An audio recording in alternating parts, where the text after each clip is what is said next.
Alors, pour l'exercice 6, nous allons simplement créer un visuel table pour afficher les enregistrements détaillés des ventes. Donc, je choisis mon visuel table et je vais afficher tous les détails des ventes. Donc, je vais dans le volet données.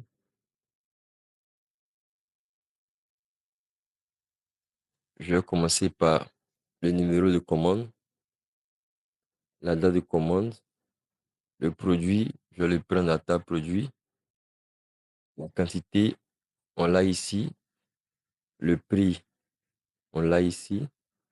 On peut également afficher le montant. Voilà, donc on a le numéro de commande, la date de commande, le produit, la quantité, le prix, le montant, et puis on va afficher le pays.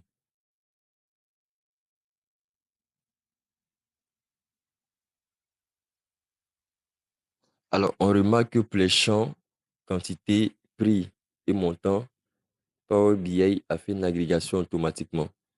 Donc, on peut voir somme de quantité, somme de prix, somme de montant. Pour éviter qu'il fasse automatiquement l'agrégation, on va simplement venir sélectionner quantité et sur la partie résumé, je vais changer pour mettre ne pas résumer. On fait de même pour prix, ne pas résumer et montant, ne pas résumer. Donc, on va revenir dans la partie visualisation pour corriger à ce niveau. Clic droit, ne pas résumer. Clic droit sur somme de quantité, ne pas résumer. Voilà. Je vais ajuster à largeur des différentes colonnes.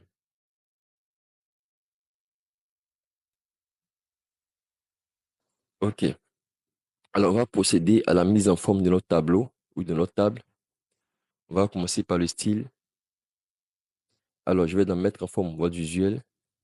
Pour le style, il y en a plusieurs. Ça, c'est le style par défaut. Il y en a d'autres. Le style aucun, minimal, en tête, en gras, ligne alternée, voilà, ainsi de suite. Alors, nous, on va garder ligne alternée, par exemple, et on va faire des modifications supplémentaires. Au niveau de la grille, on peut définir le quadrillage. Ici, il est activé, on peut l'enlever. On va sur Options. Option, on voit ici remplissage de lignes. Si je vais par exemple à 10, voilà, les lignes sont vraiment assez espacées. Je vais revenir à 5. Ne pas exagérer. 5, c'est bon. La taille de la police, c'est 10. On peut également la conserver telle qu'elle. Voilà.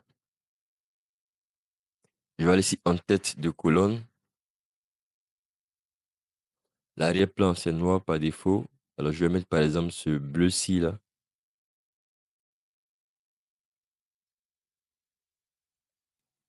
Et je vais aller sur colonne spécifique. Je vais essayer d'aligner correctement les colonnes. Alors, la règle de base, c'est quoi? C'est que toutes les colonnes de texte sont alignées à gauche. Les colonnes numériques sont alignées à droite. Ça, c'est la règle en matière de DataVis pour aligner correctement les différentes colonnes. Donc, ici, série, c'est numéro commande. Alors, alignement, je vais mettre aligné à gauche. Je vais cliquer sur appliquer à l'entête et appliquer au total, même s'il n'y a pas de total. Je vais sur date commande, je fais la même chose. Ici, c'est alignement à gauche pour tout ce qui est date. Donc, alignement à gauche. Je vais appliquer à l'entête et au total.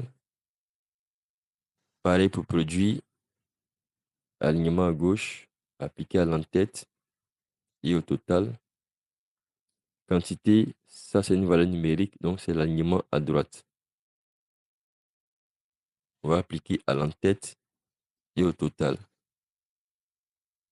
On poursuit avec le prix, alignement à droite, appliqué à l'entête et au total. Pareil pour le montant, alignement à droite, appliqué à l'entête et au total. Et le pays, alignement à gauche, appliqué à l'entête et au total.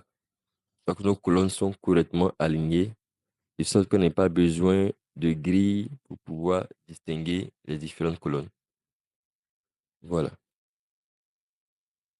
Alors, on peut également mettre l'entête en gras,